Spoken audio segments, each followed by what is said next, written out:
So we're going to be talking about Mercury transiting Pisces February 14th through May 7th, and I'll be explaining everything, and we're going to be talking about the interpretations, that the significations that will happen, that you will see, that you will notice while doing this transit. Keep in mind, I might, more than 9 times out of 10, I might go back and make Mercury in Aquarius, but I'm definitely going to be making Mercury in Pisces, house 1 through 7, and I want to talk about, probably in the future, I'll be going back and going through Mercury transiting Aquarius, house 1 through 7. Okay, let's get started. So what is Pisces, or what is Mercury? Mercury is your arms,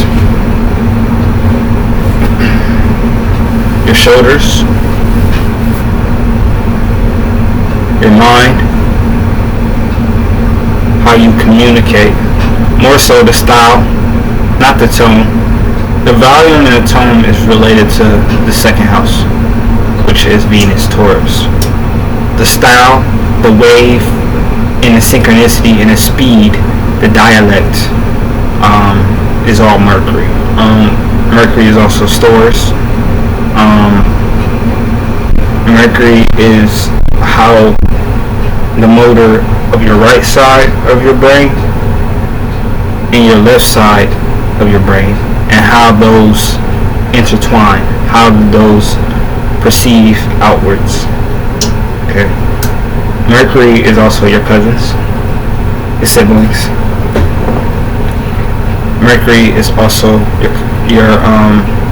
your father's mistress, or this is also in astrology, as I picked up, one of the primary places of fourth house, which is the moon, which is the mother.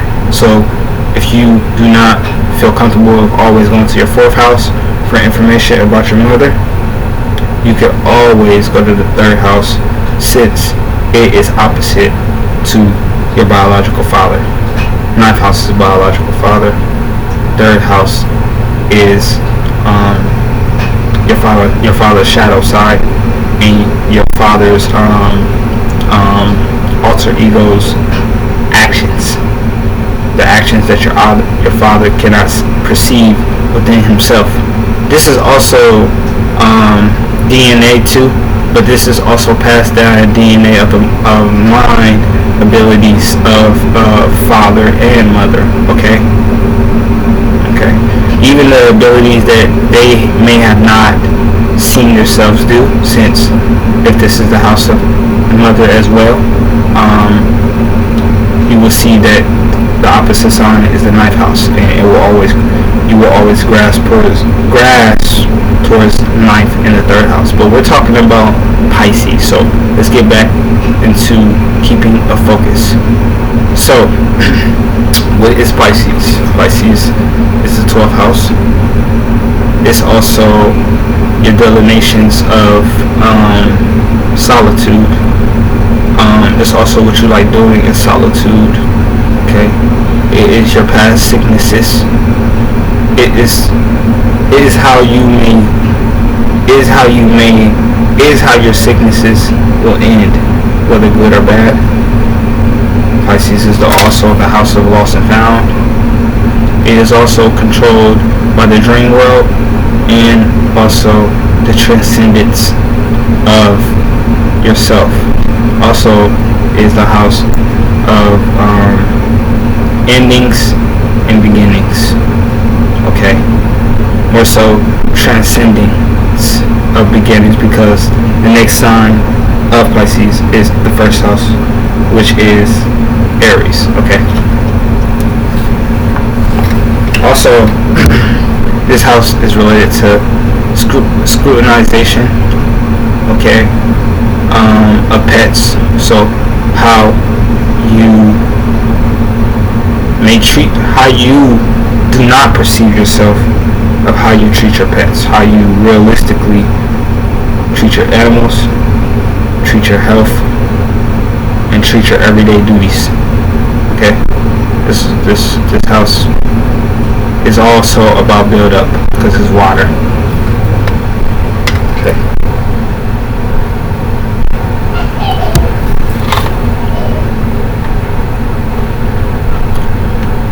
So not only is this house related to your sleep and your picked up bad habits and good habits. Okay.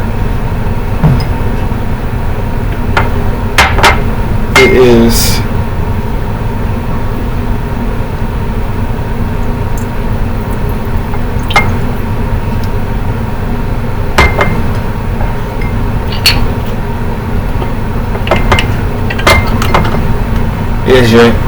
your hidden enemies. What do I mean by hidden enemies? Because there's a lot of houses like 8th house, 4th house, 7th house, 1st house, and 6th house. What do I mean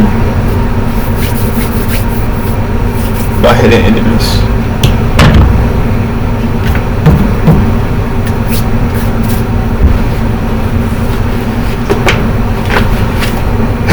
Enemies that you confine in, meaning people you would perceive that would never do something to you, will do something to you.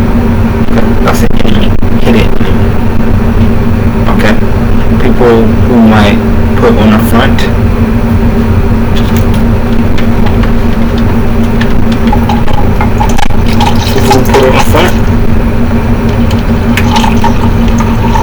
but deep down, they don't give a rat's ass.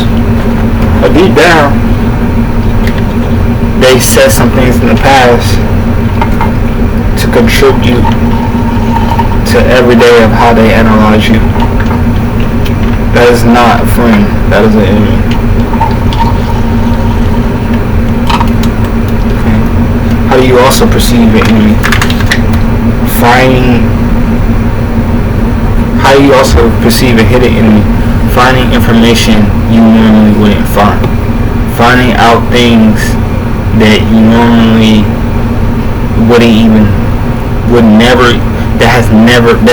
that's a nightmare. Like, it's only as if you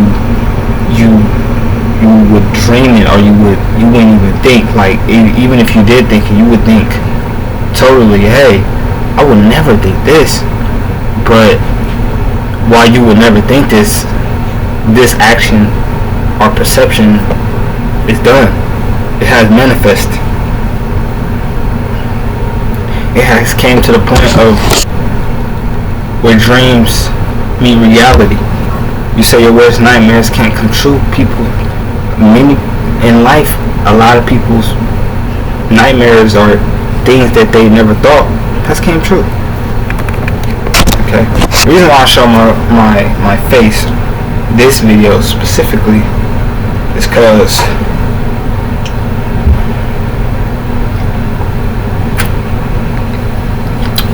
I'm finna get in character. Okay. Alright, so the interpretations. Let's get into interpretations. I might hit this a few more times, but remember, the 12th house is all about drugs as well. The more so when you take a drug, what are the hidden effects, whether good or bad? What is the manifestation of that drug once you take it, once you use it, once you distribute it? What is the manifestation of yourself? What is the manifestation of the outside world? Okay?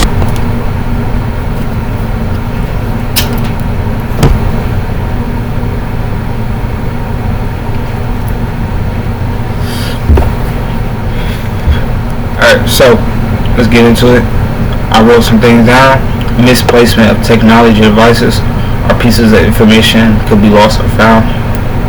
So within the transit, if you got some type of phone, laptop,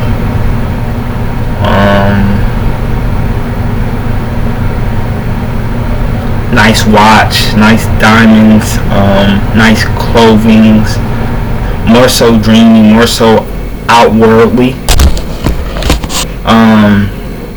You might be gifted all of a sudden to where some of parts of your conscious dreams, like wishes, may manifest. Okay.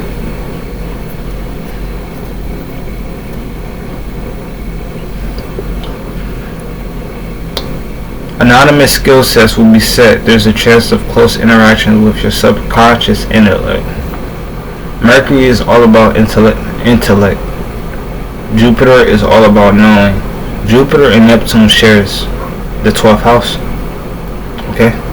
But in astrology, when Mercury gets in Pisces, they like to call it, or we like to call it, debilitated. Why? It's because it weakens, meaning that it doesn't have its full,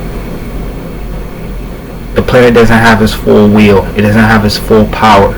It gets weakened. It's like somebody who just lost a job.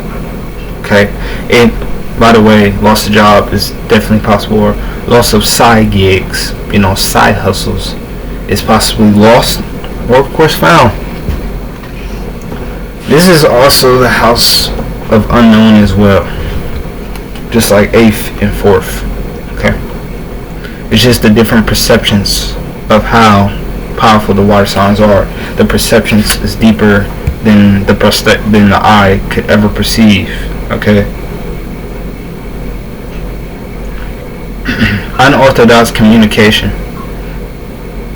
So it will be as if people are talking in tongues, as if you're speaking different languages.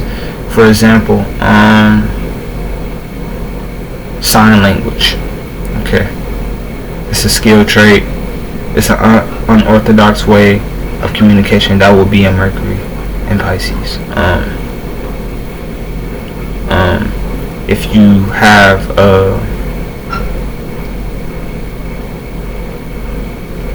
Tourette's, because you can only get